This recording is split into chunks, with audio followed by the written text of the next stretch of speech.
سەردانی هەینی وەزیری بەرگری ئەمریکا بۆ ئیسرائیل یەکەم هەنگاوی ئەندامێکی کابینەی نوێی بەڕێوەبەرایەتی ترامپە و ڕێبەرانی ئیسرائیل زۆریان پێخۆش بوو سپاسی تیمی ترامپ بکەن سەبارەت بەو ڕێبازەی بەرامبەر بە سووریا و ئێران گرتوویەتە بەر. ئەوە گۆڕانێکی جێگای ڕێزگرتنە گۆڕانێکی استراتیژیکی ئەمریکا و ڕێبازی ئەو وڵاتە. ماتیس زەختی کرد کە پێویستی بە شکستدانی داعش هەیە و بەرەنگاربوونەوەی چالاکیەکانی ئێرانیش بن چونکە بە موشەکەکانی باڵستیک هەروە درێژە بە هەڕەشەکردن لە ئیسرائیل و دراوسەکانی دەدات لە ڕێگای چالاکیەکانی دەریا و لە ڕێگای دەستکیسان و جێگرەوەکانی وەک حیزبوڵڵا کە ڕێکخراوێکی تێرۆریستیە و یارمەتی بە سەرۆکی سووریا دەکات لە سەردەسەڵات بمێنێتەوە.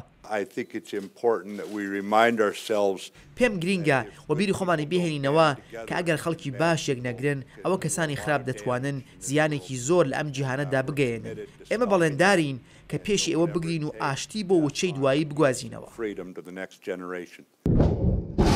ڕێبەرانی ئیسرائیل ستایشی هێرشی موشەکی ئەم دوانەی ئەمریکایان بۆ سەر بنکەیەکی ئاسمانی سووریا کرد لەبەرەوەی ئەساد چەکەکانی کیمیایی بۆ سەرمەدەنیەکان بەکارهێنا.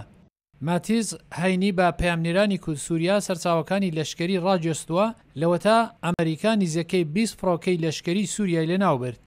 گومانی تێدا نییە کە ئەوان فڕۆکەکانی خۆیان بڵاو کردوونەتەوە. سووریا و عێراق لە وتوێژەکاندا لەگەڵ ڕێبەرانی قەتەر بابەتی سەرەکی وتوێژن کە بنکەی ئاسمانی ئەمریکا لەو وڵاتەیە بۆ ئەوەی بە دژی داعش بەکاربهێنرێت.